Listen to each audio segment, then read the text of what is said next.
So hi guys, for today's mini vlog, ito na nga, kumain kami sa fast food ng mga kuya namin at saka kasama ako syempre. Ako yung pinakabunso nilang babae, di ba? So pagkatapos namin kumain sa fast food, ayun, di pa busog, nagkape pa, nagpakape si Mayor eh. So that time, sobrang lamig pa ng panahon guys. Actually last year pa tong video, ngayon ko lang talaga in-upload. So after namin dito, ayun nga, in-invite na naman kami sa bagong accommodation nila. Actually magkabahay kami lahat.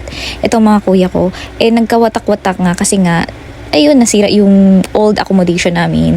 So, may bago na sila accommodation, may bago na rin kaming accommodation. So, ito yung bahay nila. Lahat dito nakatira, puro lalaki na.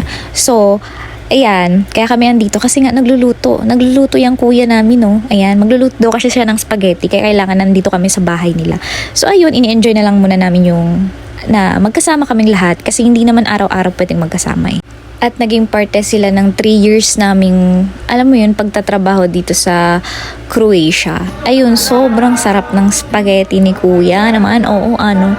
Akala nga namin food trip lang eh. May painom na naman pala. Tapos may pakanta-kanta na naman sila, o diba?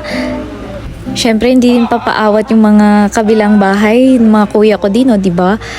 Oh, sobrang saya din namin kasi alam nyo ba, last day na to nila na pag-i-stay dito sa accommodation sa old house namin. Kasi nga watak-watak na kami. So kailangan muna banding, ganun, kasi hindi natin alam kung kailan ulit yung next banding. That's what friends are for.